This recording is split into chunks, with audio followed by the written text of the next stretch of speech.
सुबह के 5 बजे हैं। सूरज अभी पूरी तरह निकला भी नहीं है, लेकिन दूर दूर तक फैले हरे भरे बागानों में लोगों की हलचल शुरू हो चुकी है। कुछ महिलाएं अपने सिर पर टोकरी लिए चाय की पत्तियां तोड़ रही हैं। हवा में ताजी चाय की खुशबू घुली हुई है और चारों तरफ सिर्फ हरियाली ही हरियाली दिखाई दे रही है। तो दोस्तों, आज हम पहुंच चुके हैं भारत के उस राज्य में जिसे दुनिया चाय की राजधानी के नाम से भी जानती। तो दोस्तों, हम बात कर रहे हैं असम राज्य की। असम भारत के उत्तर पूर्व में स्थित एक खूबसूरत राज्य है। यह राज्य अपनी प्राकृतिक सुंदरता, पहाड़ों, नदियों, जंगलों और सबसे बढ़कर अपने चाय के बागानों के लिए प्रसिद्ध है। यहाँ बहने वाली ब्रह्मपुत्र नदी इस राज्य की जीवन रेखा मानी जाती है। जब आप असम में प्रवेश करते हैं तो आपको ऐसा लगता है जैसे आप किसी हरी भरी दुनिया में आ गए हो। दोस्तों, अगर असम की पहचान किसी चीज से है तो वह है चाय। दूर दूर तक फैले चाय के बागान, हरियाली से ढकी पहाड़ियाँ और सुबह की ठंडी हवा, यह नजारा किसी सपने से कम नहीं लगता। भारत में बनने वाली चाय का एक बड़ा हिस्सा असम से आता है और यहाँ की चाय दुनिया के कई देशों में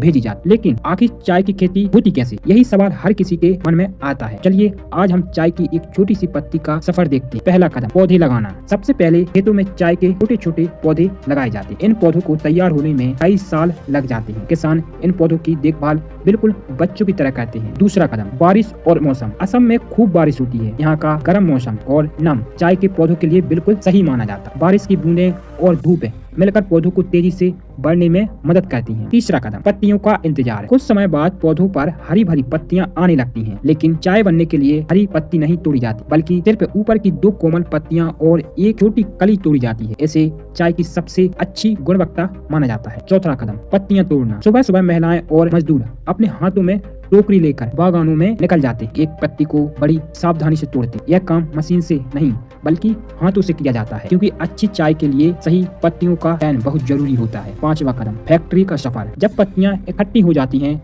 तो उन्हें फैक्ट्री में भेजा जाता है। यहाँ सबसे पहले उन्हें सुखाया जाता है, फिर पत्तियों को मशीनों में मरोड़ा जाता है ताकि उनका स्वाद और खुशबू बाहर आ सके। इसके बाद उन्हें सुखाकर और पैक करके बाजार में भेज दिया जाता है और फिर यही चाय हजारों किलोमीटर का सफर तय करके आपके घर तक पहुँचती है और एक सुबह आप उसे अपने कप में डालकर चुस्क लेते हैं।